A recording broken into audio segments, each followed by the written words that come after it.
کوشش ہے ہر آدمی کی انگریز بن جائے. اس سال سے پچھلے سال میں لندن میں تھا، وہاں ایڈمبرا یونیورسٹی ہے، مجھے بھی وہاں بیان کے لیے لے گئے. تو ایک پروفیسر بڑی اچھی اردو بول رہا تھا، مجھے کہنے لگا پاکستان سے آئے. میں نے کہا ہاں. انہوں نے کہا مولانا احمد علی، مولانا عطا اللہ شاہ بخاری، مولانا حسین احمد مدنی، مفتی محمود، ان کو جانتے؟ میں نے کہا اچھی طرح جانتا ہوں. قسم خدا کی وہ انگریز بڑا تعجب سے کہنے لگا کہ یہ بتاؤ یہ واقعی آدمی تھے، یہ انسان تھے یہ؟ میں نے کہا تیرا کیا خیال ہے؟ کہنے لگا میں نے لندن اکیڈمی سے ان کی فائل لے کے پڑھی ہے، ملکہ وکٹوریہ کی لکھی ہوئی اور لارڈ ماؤنٹ بیٹن کی لکھی ہوئی.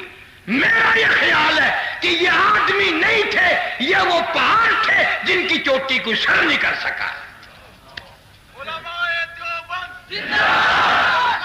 السلام علیکم ورحمۃ اللہ وبرکاتہ. امید ہے آپ حضرات خیریت سے ہوں گے. آج ہم آپ کے پاس لے کر آئے ہیں قاری حنیف صاحب کا بیان. تمہیں کیا معلوم کہ ان حضرات نے کتنی قربانی دی اور بغیر کسی انعام کے، بغیر کسی صلے کے اللہ کے نام پر ایک نہیں لاکھوں نے سر کٹا دیے. سر بکف سر بلند، سر بکف سر بلند. مولانا آزاد مرحوم، ابوالکلام آزاد مرحوم کو ٹیلی گرام ملا کلکتے سے. گھر والی نے ٹیلی گرام دیا میں بیمار ہوں، میرا آخری وقت ہے، میرا منہ دیکھ جاؤ، اپنا مجھے دکھا جاؤ.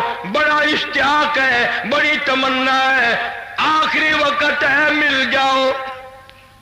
مولانا نے جوابی ٹیلی گرام دے دیا، اللہ والی اگر تیرا وقت آ گیا درود شریف پڑھتی ہوئی چلی جا، کلمہ پڑھتی ہوئی رخصت ہو جا، قرآن کی تلاوت کرتی ہوئی چلی جا.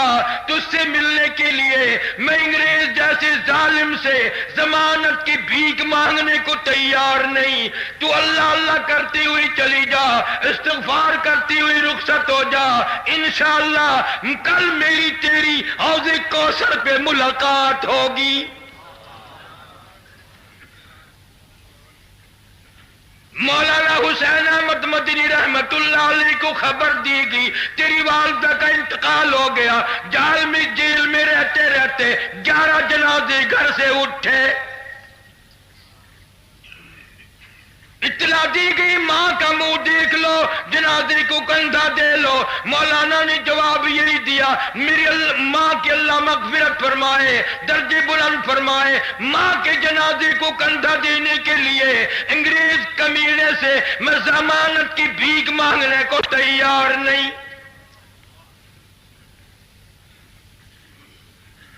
یوں ہی نہیں، دوڑ دوڑ کی بات ہے.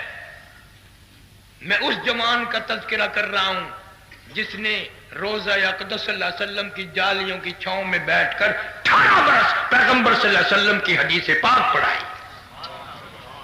70,000 شاگرد عرب میں، 70,000. خود لکھتے نقش حیات میں کہ اتنا کھٹن وقت تھا مدینے پاک میں رہنے کے وقت کہ ایک چھٹانک مسور کی دال کا پانی ابال کر گھر کے 11 آدمی پی کے سو جایا کرتے تھے.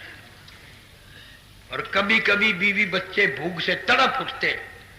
میں مدینے کی گلیوں میں شام کو نکل جاتا، اہل مدینہ کے سبزیوں ترکاریوں کے پھینکے ہوئے مدینے کی گلیوں سے چھلکے اٹھا لاتا. شام کو پانی میں دھو کر بیوی بچے بھی میں بھی ان چھلکوں کو چبا جاتے. پانی پی کر ریاض الجنہ میں کھڑے ہو کر ساری رات قرآن پڑھا کرتے تھے. فتویٰ دے دیا انگریز کی فوج میں بھرتی ہونا حرام ہے. کون ایسے فتوے دے گا آج کل؟ پچھلے دنوں ایک مولوی صاحب سے کسی نے پوچھ لیا کہ جی عورت کی حکومت جائز ہے؟ اب دیکھ اس طرح بنتا مولوی کو، نہ ہاں کہی نہ کہی. آپ عورت سے پیدا نہیں ہوئے،